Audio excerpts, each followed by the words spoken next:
going on, everybody? Welcome back. Fastest show on MLB absolutely anywhere. Call to Penn HQ, your MLB playoff headquarters. Tim York, what's going on? Good morning, everybody. Grab the spear, grab your shield. It's baseball Sparta. Welcome to 300, baby. Where we give the books nothing, but we take from them everything, baby. Nuance and context pouring out your nose when you roll with us. Analysis was a lot better than my series picks for these wild card series. Yikes. I like the Rays. Woof. I got the Phillies. Others missed. Though I picked the Brewers before Woodruff was named out. That's a real killer, although those were such bad runouts for the Brewers. They really should have won those games. I think they out-hit Arizona in both. They out-hit them in both games. They had early leads in both games. Come on. Really disappointing for Brewers fans. Speaking of disappointment, Toronto Blue Jays. Ay, Jay Bird, am I sorry.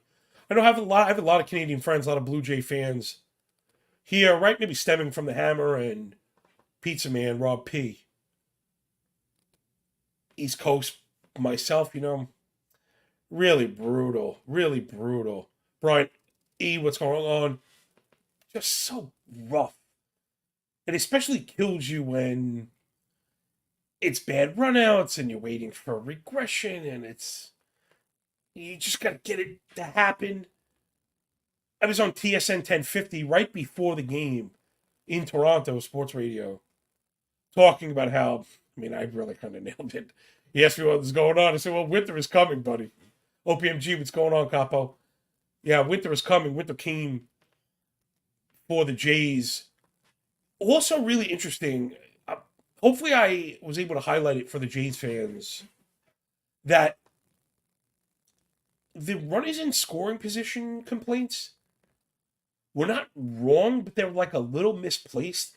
Was really interesting when I dove into it. That pretty much throughout the year, the Jays are pretty good with runners in scoring position as far as batting average, which is funny because that's the flaw in that stat. Also the flaw with the runners in scoring position stat. It goes back to what I'd mentioned. The Jays' inability to lift, the lack of barrels, the lack of pulled fly balls, elevated pulled batted ball events. Gets you hits without getting you runs. So though the Jays had the high batting average, ISO, isolated slugging, extra base hit rate, was always extremely low.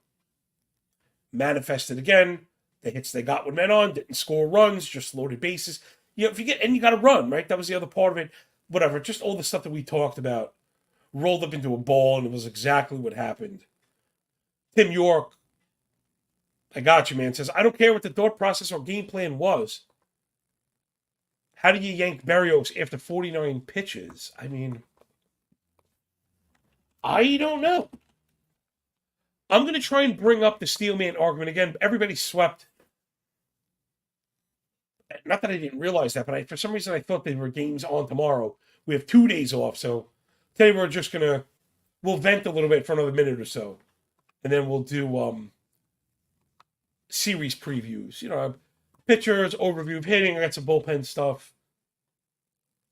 So I know Lance Bresdowski, who is like the man, player development analyst. He's with Driveline, and you'll see him on like TV and stuff. Super sharp guy, like the pitching expert. Oh man, I know he tweeted about this. I'm trying to find it in. All right, here we go. This is the Steel Man argument again. Lance says, might be playing devil's advocate, but pulling Berrios isn't over-managing. Lefty slug and X slug was up roughly 60 points when they see Berrios a second time. Blue Jays aware Max Kepler has been top 15 hitter versus righty since the All-Star break. What in Berrios' 3+ innings suggests he'd be fine? I don't agree with him. Insight what's going on. Yeah, I don't agree with Lance. And it's because of exactly what we laid out here, right? So this is not even me from the couch Blue Jay fan yelling at the cloud. we quite literally laid out the roller coaster, right? You could get the tape. Insight says analytics must be used with common sense, correctamundo. But to that point, we laid it out here, the roller coaster. That Berrios had given up 4 earned runs, 4 of 7, but also 2 money starts, 2 of the last 4. 7 innings minimum, 2 earned run maximum. Those are the determinative starts that move the needle. They don't happen by accident. When a guy shows you that that's in the arsenal, right? That's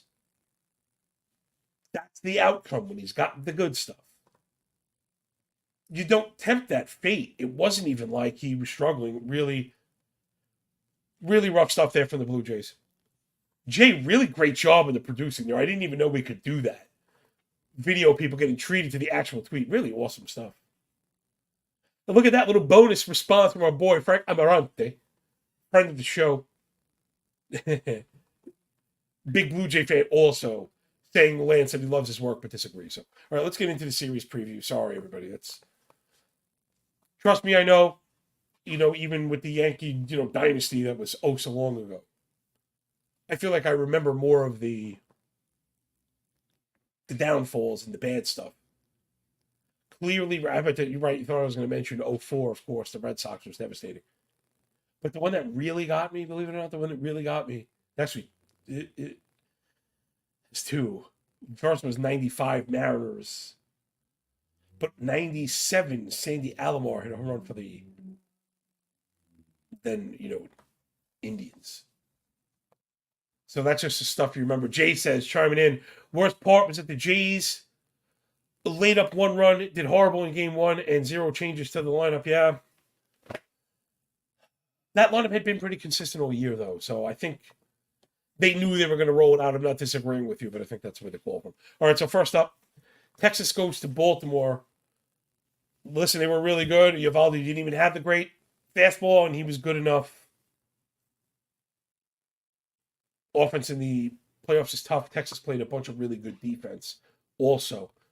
And a lot of these games didn't end up crazy, right? So had the Rays busted it open in the first inning of the first one, 4-3 might have been enough or whatever.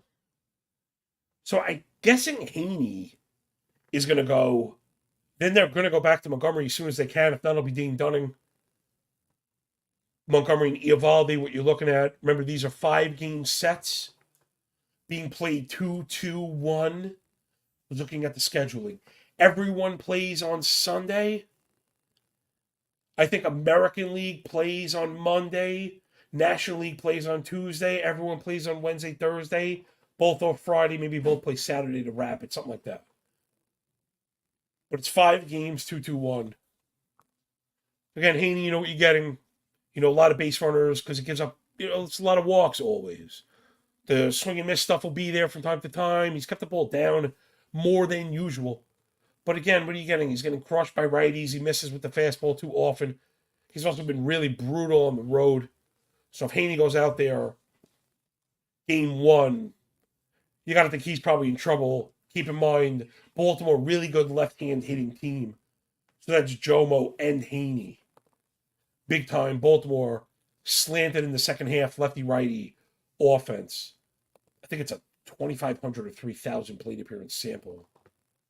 Total, probably 2-1. 3,000, think 1,000, 2,000 lefty-righty, right? Double, more or less. Then after that's been Dean Dunning, who's been pretty good. We've kind of went up against him this season. Didn't always work. The earned run indicators, at least a run or a run and a half, worse than the ERA. Lots of ground balls, no swing and miss. Could be pitching to contact. That could be a rough go for Baltimore. Then to Montgomery and Eovaldi, who are both really sharp. Montgomery, a gamer, the Bulldog stuff, good around the edges, swing and miss stuff.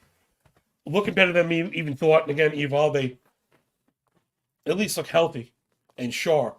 Didn't have that big-time velo, but he was good. Baltimore side, Grayson Rodriguez. I'm thinking Kyle Bradish. Then John Means and Kyle Gibson. They're fully rested. Grayson Rodriguez, really good down the stretch, right? Got to beware of anyone touting a 4.4 ERA, 1.35 whip. I'm worried about him.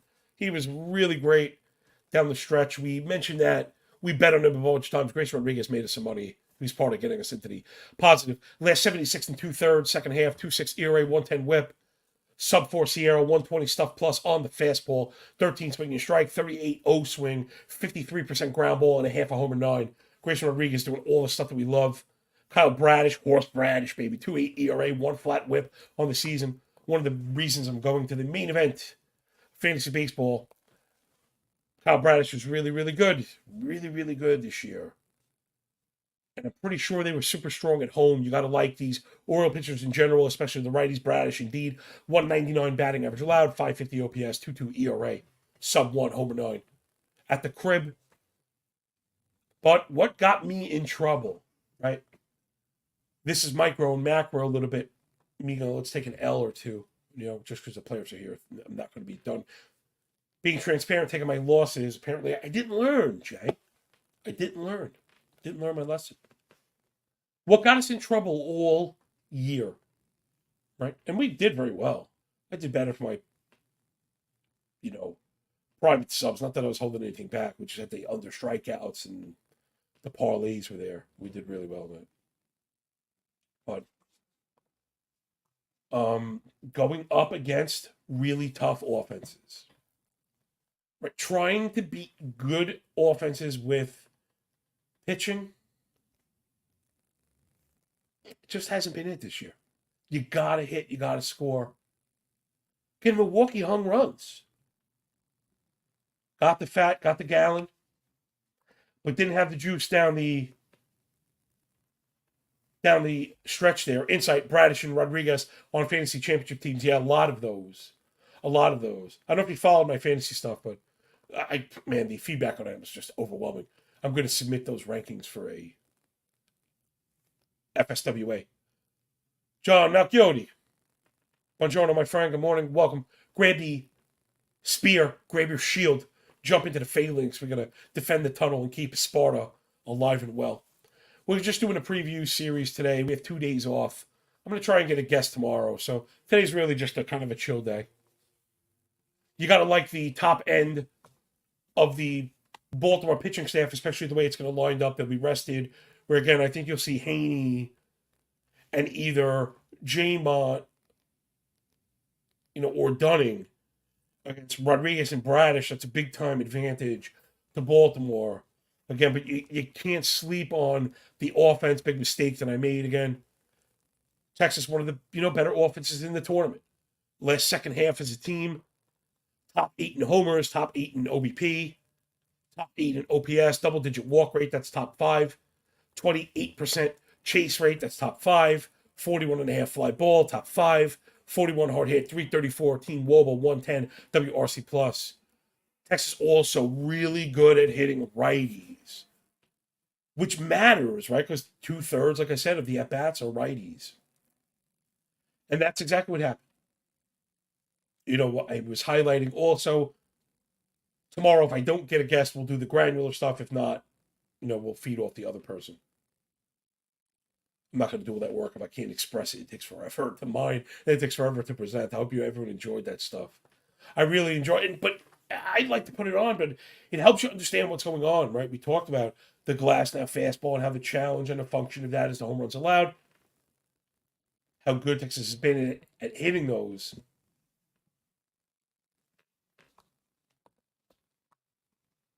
So, yeah, Texas, you got to give them the upper hand. Baltimore, second half, the offense is good, but they really do struggle.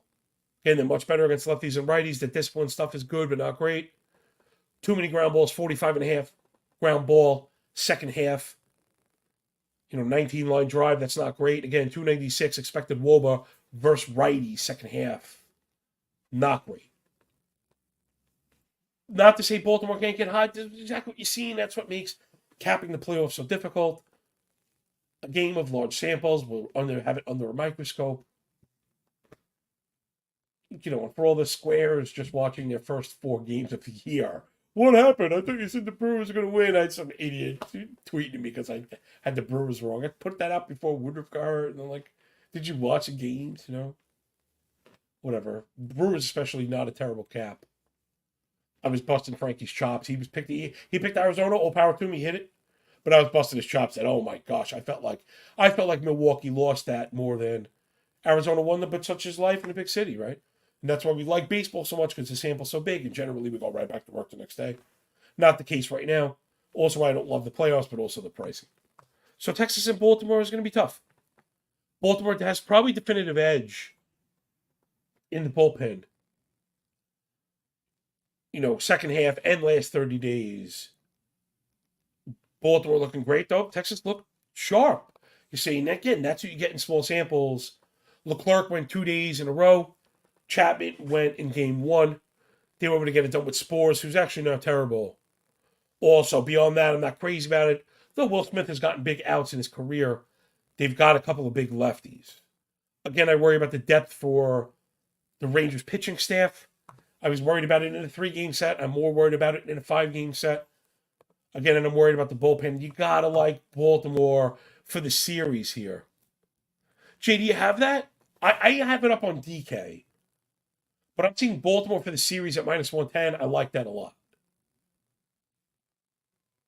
I think that'll be a better price than Grayson Rodriguez coming in as the favorite, Just having to play and bet and risk. So if you can get Baltimore to win that series, I'll take that at minus 110. That's as far as I like Baltimore, though. The pitching, I don't know if I love putting those young pitchers in that spot where they have to go up against marquee lineups and big time, pitching in 4-game series. That's my worry for the Baltimore has been the swing and miss stuff. Although, hey, it's too.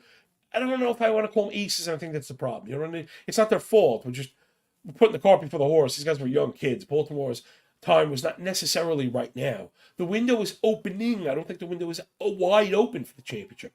But I think we're going to be looking at a team that's competing for it for a while. So, again, as a huge Yankee fan, I hope I'm not coming across like, I'm crapping on the Blue Jays, I'm crapping on the Orioles. That's not the case. They're both objectively better than the Yankees right now. But when it comes down to these, I want the big-time pitching. But again, if the managers are not going to let you do it, Peralta didn't, finish 5? You walk the guy, you get pulled. And then the next guys gave it up. I mean, Jay was upset about the same thing with the Blue Jays. Right? Berrios comes out, the reliever comes in and gives it up anyway. You look so... You had Sharp on the mound. You don't know what you get. Anytime you go into the bullpen, you kind of spin the wheel. You don't know what you're going to get right off the bat. So Baltimore with, Cano and even Coulomb, and I know it's funny, people kind of eye roll when it comes to bullpen guys, because sometimes they're retreads and recycled pitchers, but Coulomb was really good, sub-3 ERA with a plus 10 K per 9.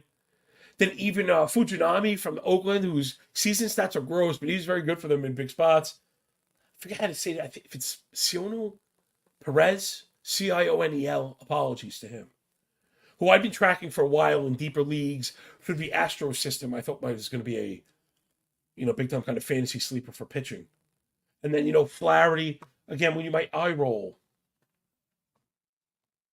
But you could see him filling in some important innings. Chef L, good morning. You could see Flaherty coming in for important innings as well. So give me Baltimore minus 110 to win this series. Let's move it on. I'll be a little bit quicker on the next one. Again, I kind of not say repeat them. We don't repeat ourselves. I have these in the order they're being played, so forgive me for jumping to the National League right now. But all my stuff is formatted that way, so just deal with it.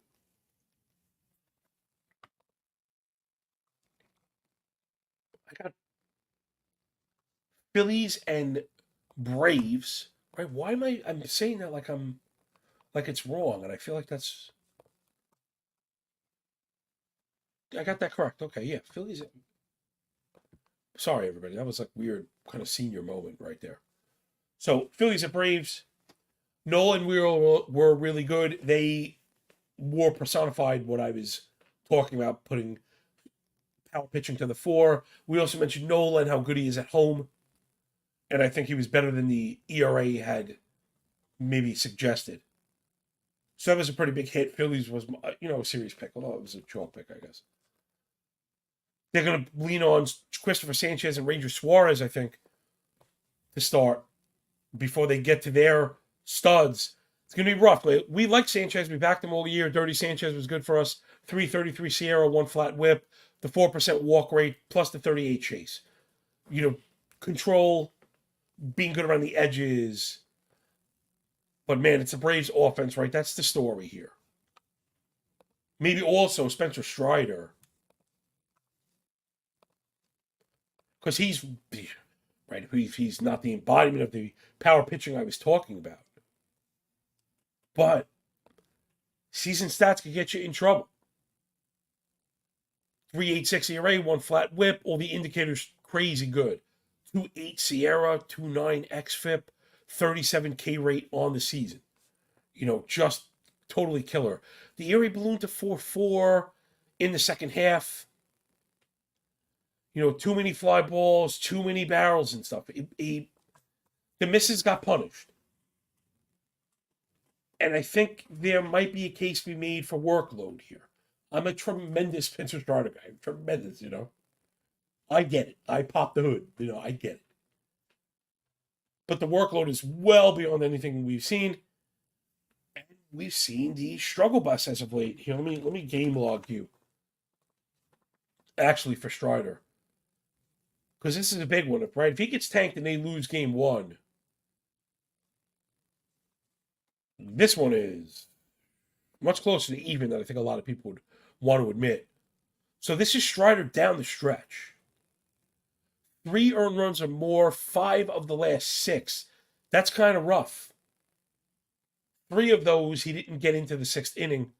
He's another guy that's got those money starts going. When he starts, I'll dive into it when he starts. We'll do that stuff tomorrow. I'm sure he'll be lined up for game 1.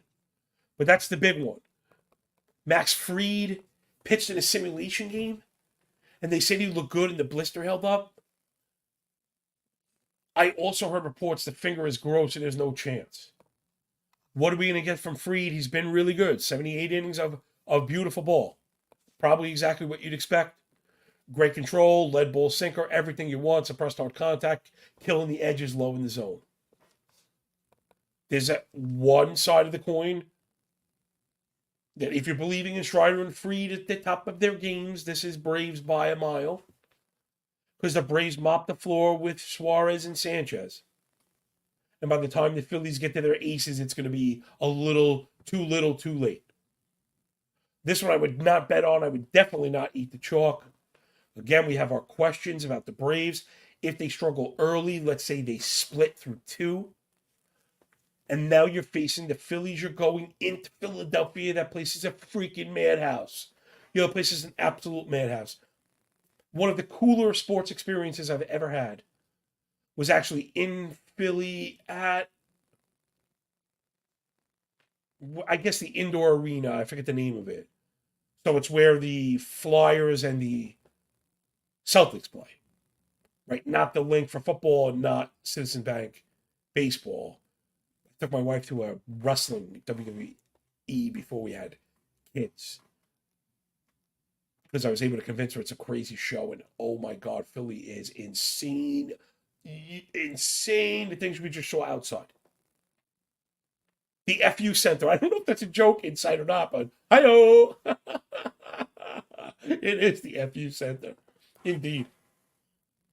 I'm not even sure R-rated signs, to say the least. There might have been some X-rated signs at that.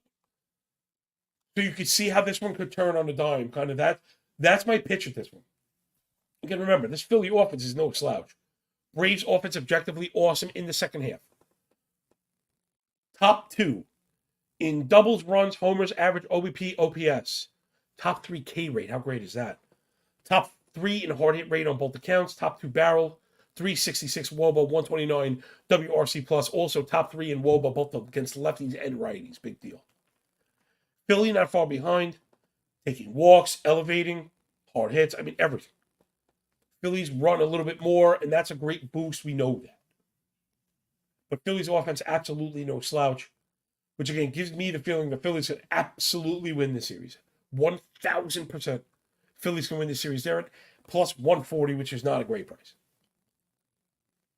because they've got to get over the hurdle first. Remember, Phillies burned up these aces. Braves, at least in theory, have theirs waiting. Then it's up to you with offenses. I don't know how to cap this stuff. Nobody knows. I don't care what anybody says. Oh, the Phillies have played and they're hot. They're 7 bats. It's rested and it hurts them. Nobody knows. But some of these guys, their fingers hurt. Sounds stupid. Their fingers hurt. Oh, guy's toe hurts, yo. And it's nothing like just a day off when you haven't had one. Guys competing down the stretch, playing on stuff. I'm telling you, man, there really is no way. We've heard anecdotal evidence from both sides, from infinite amount of professionals, quite literally forever. So that one is depending on the case. I like to look at the bigger body of work. We have two very good offenses. Yeah, you can give the Braves the edge, but it's not by a ton.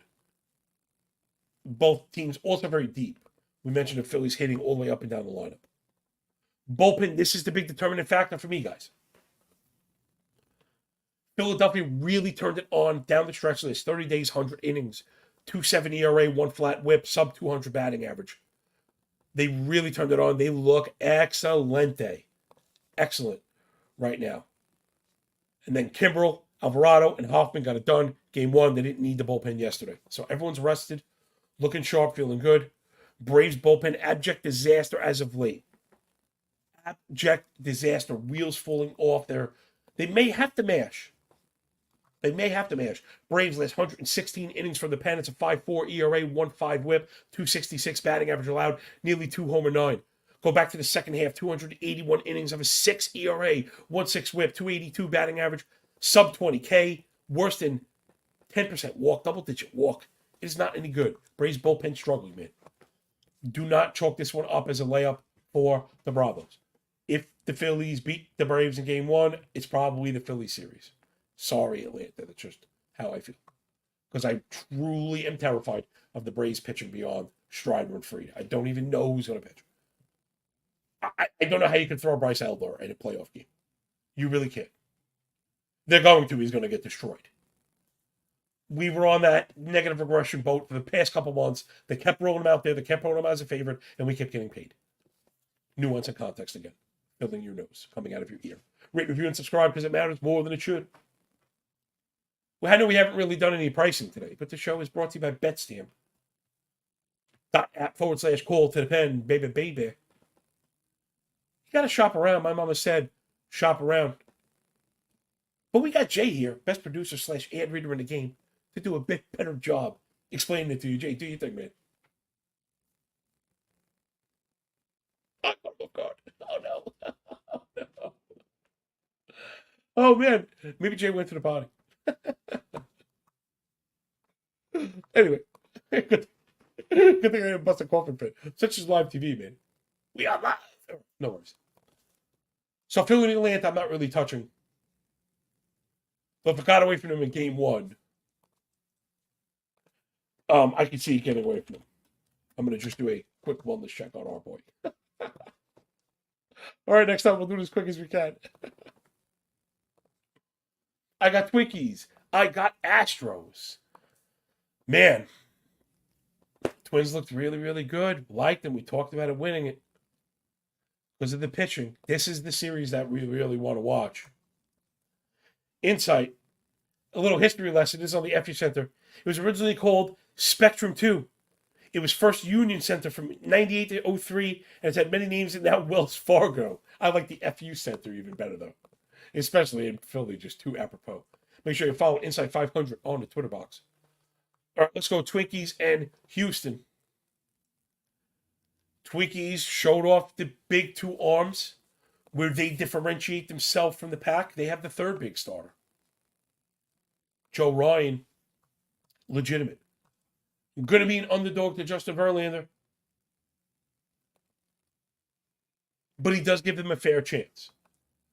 Ryan on the season, 4.5 ERA, 117 whip, but expected ERA at 3.5, and Sierra better than that. 29K to only 5 walk. Ryan doing a lot of the stuff that we love. Struggled down the stretch, man. In the second half, it is 6 ERA, but again, all the indicators are 3 full runs better. 30% K to only 6.5 walk. Sub 80% zone contact, Joe Ryan, very good.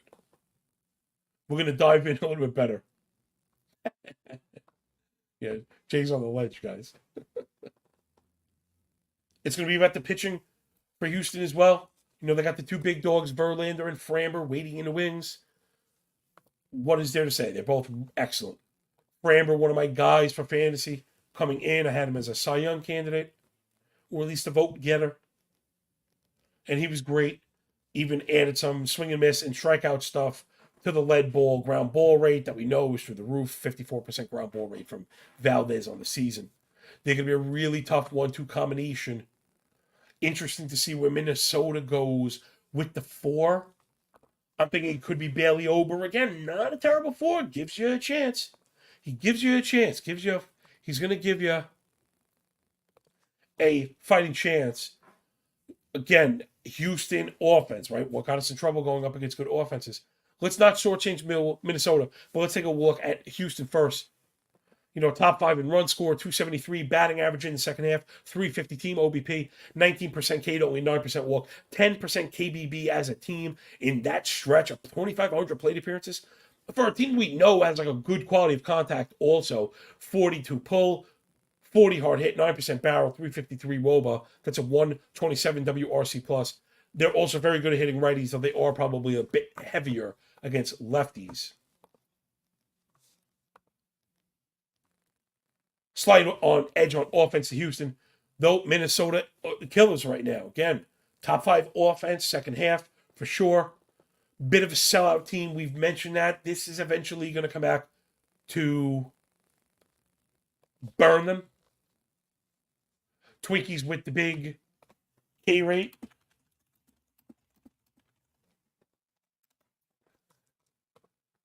But they're taking walks, lifting the ball, hitting it hard, getting barrels, right? So we mentioned that. We know K rate obviously is bad. 26% K rate's bottom 5 in the second half for the Twins, but 10.5 walk rate is in the top 3. 41 fly ball in the top 5. 42 hard hit, 10.5 barrel, 348 team WOBA. That's a 124 WRC plus, and they're a top 5 right-hand hitting team. We saw that in effect. So Twinkies really not far behind if you're a WRC plus file. It's 124 to 127 to Astros, so right there. This one's going to be really close. It's going to come down to that center part. You got to think Verlander gets the Astros game 1. Almost, I wonder. I wonder about this stuff sometimes. Let me hear your thoughts in the comment section. Would you consider throwing Bailey Ober in game 1? Not to say sacrificing. You're never sacrificing. But saving Joe Ryan for game 2. Where it's funny, like, can I say the word objectively? I guess it depends what we think about Las Vegas. Joe Ryan in game 2 against Framber Valdez is going to have better odds of winning per Las Vegas than Joe Ryan against Justin Verlander. Especially when you add it to the line of Framber versus Ober. Right? Ober's going to be a heavy dog in both. Ryan closes the gap in game 2. So I'd be really interested in that. That's somewhere I might go, and I don't know if it sounds kind of crazy. Maybe not, depends with the extra day off how quick they think they could turn around Pablo Lopez. But that's just a little bit of food for thought. Again, kind of working through how these might play out. How these series could work. We like Baltimore because they think they get out in front. Atlanta on the fence because I don't know if they do get out in front. Minnesota has a chance to neutralize it. But like I said, I think you got to give almost Houston game 1. You almost write them up as game 1, so it's going to be interesting to the managerial decisions in game 2. Bullpens have both been really good, correcting average production into really good stuff. Last 100 innings minimum down the stretch. 3.5 ERAs are better. 1-2 whips are better. 2 of the really good bullpens. And again, Houston, for what it matters, they have experience cutting their teeth in the playoffs. Duran looks amazing right now for the Twins. He got 2 saves in a row, but he's getting 2 days off. Expect him back. Varland with 2 holds. Steelbar with 2 holds. Jax with 2 holds. Stewart with a hold. So that bullpen really showing off. They kind of telegraphed what they're going to do. Now, again, I don't think pound for pound they're as good as those Yankees I mentioned before. But the theory, you could see it. They're telegraphing the theory of the assignment is shortening the game an inning at a time. Twins looking pretty good. So again, you could see where now this even gets me further into the over play. Over just be good for 5. Get you to 5 2/3. Can he get you there? I don't know. Will be interesting to see. Remember, Kenta Maeda also floating around. I always like to keep my eye on that. Who's that ancillary starter? Who's that other starter floating around? Baltimore has Flaherty. I don't know if he's going to get the start over Gibson. He might. I don't know. Maybe.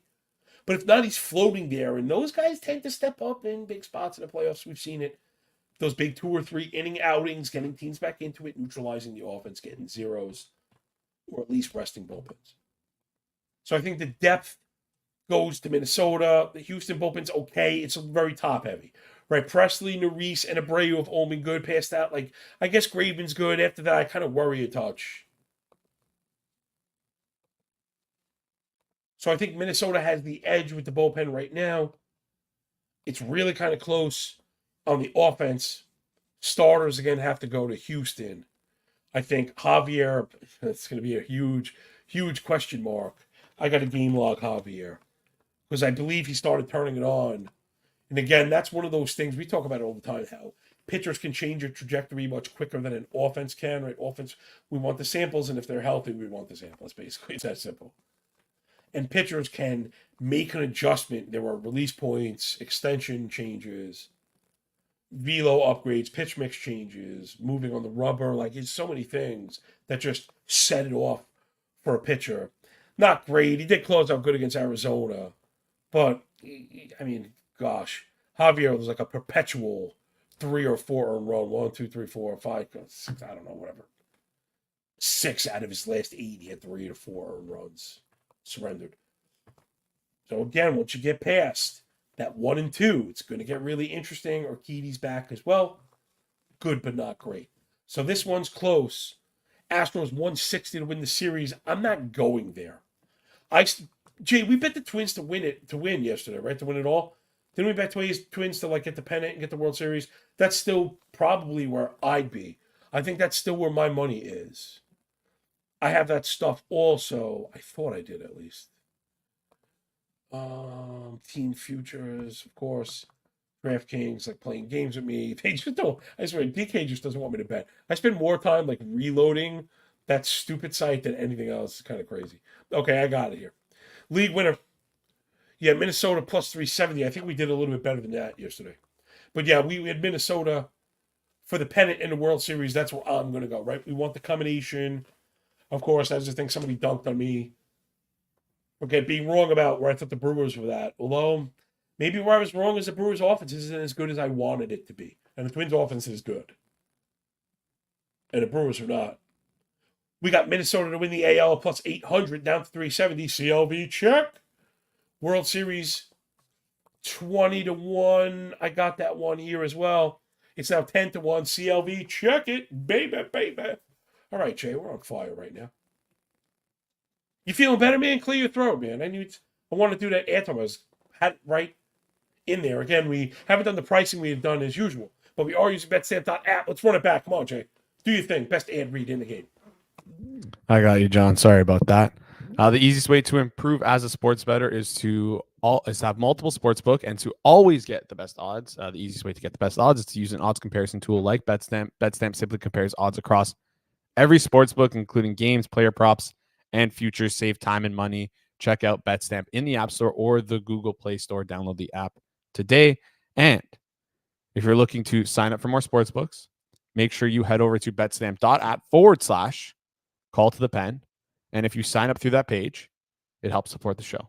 Now back to John. All righty, daddy do. Great job as always, my friend. Thank you so much. Sorry, my eye off the ball for a second there. Let's do the last one really quick and get everybody out of here. Hope you're enjoying our wild card playoff preview here on Call to the Pen HQ. Rate, review, and subscribe because that ish matters more than it should. Way more than it should. But all kidding aside, thank you for being part of this, the failings, where we may not be huge, but we are fierce. And I mean, I guess I probably owning myself, being proud of like 200 YouTube views, which is, I guess, in a grand scheme of things, not great. But my percentage match, I'm doing good, and I'm proud, and I think we all should be proud. Gravitating to this, the fastest show in MLB, absolutely anywhere, nuance and context like no other. I don't think I even want to hear that. Right now, these other phonies that don't look at any other content, they wouldn't even know. Like, they don't know what this is. They don't know what we're doing, and they don't know how far behind they are. Right, and that's exactly it. That by the time we're in their sights, it's already too late. We smoked them, kid. All right, let's do the last one. Show them what we're all about. It's these snakes with shapes on their back. Those pesky Arizona Diamondbacks are going to Hollywood, always up to no good, to face the Trolley Dodgers. This one's a little unusual, right? Isn't that unusual, Jay? There's no reseeding. Somebody mentioned that in the comments. All right, I think Insight or Fire actually was the one, that mentioned that to me. Yeah, Jay says it's weird. I agree. I don't get it. And you had the day off to travel also. But Arizona not going to Atlanta, where I would have Atlanta as a smash pick. They have to deal with the Phillies. And instead, the number one, record, the number one seed doesn't get you the worst competition, which is clearly the Diamondbacks. I don't care they beat Milwaukee twice. Milwaukee lost those games. Milwaukee absolutely lost those games. There were base runners everywhere. They got to both starters, fought, giving up home runs. The Diamondbacks, I think, are in a lot of trouble. A lot of trouble. The one bright spot here is, I guess, by the time Gallen's number comes back up, he'll be at home where he's awesome. But they're in a ton of trouble. Kershaw lined up for game one.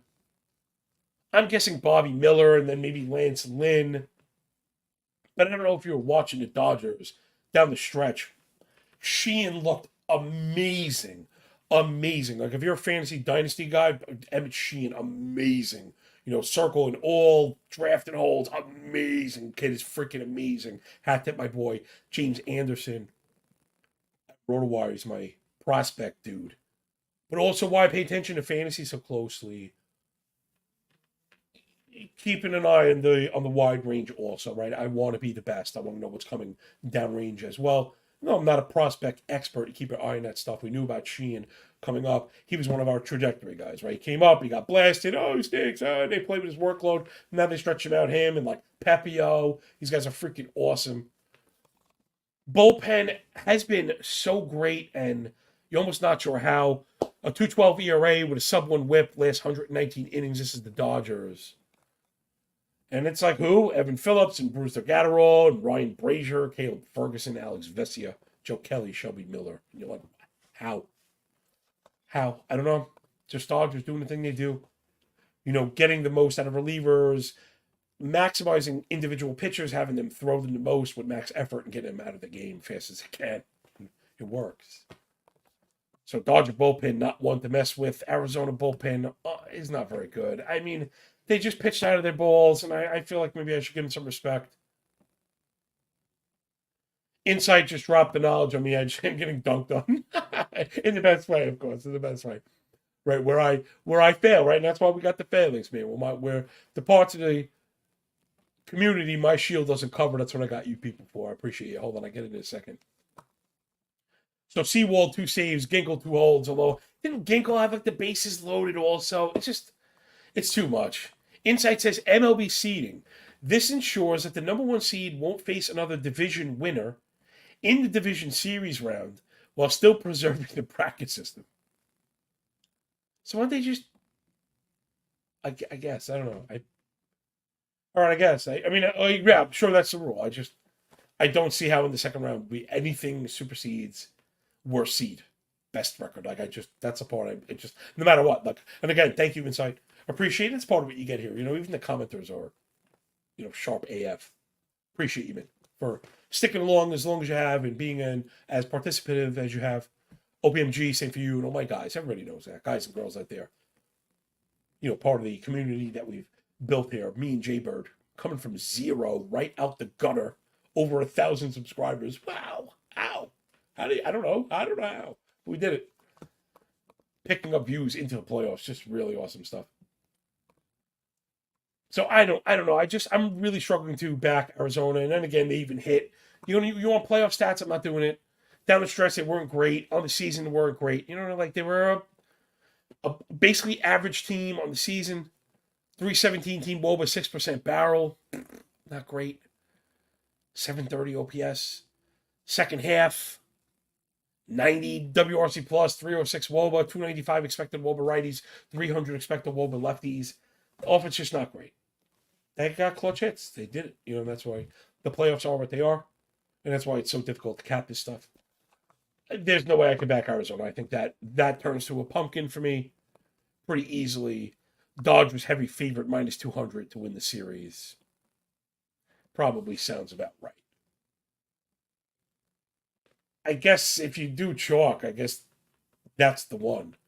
Hard to see that one falling apart. And since you can't really parlay into the future, like you can't just parlay the 5 Dodger games right now. Minus 200, I guess, makes sense, but I'm not laying it. So let's stick with the Twins, Jay, and then just the Phillies. That's our play for this. Right? Is that what was it? Phillies? Oh no, I'm sorry, Baltimore. Excuse me. Baltimore Orioles minus 110. Thank you so much. Sorry. Yeah, Orioles minus 110. Thanks again, Jay. All right, so everybody, that'll do it for the what's this? Divisional series? Another 5 games of like small sample stuff coming your way every day. But hopefully we're gonna have some fun. I'm gonna get someone cool in the chair. And at the very least, do the granular stuff for the next day. So make sure you tune in tomorrow where again we'll either do microscope on the weekend or I'm gonna have a big guest in the chair and we'll just, do a playoff thing. So from hanging with Mr. Cooper and Big Johnny Stud at John Laghezza on the Bird app. Make sure you're following us for baseball and football alike. Jay is on Forward Progress today, 2 o'clock Eastern. Make sure you check it out. We will both be on Forward Progress tomorrow, 2 o'clock.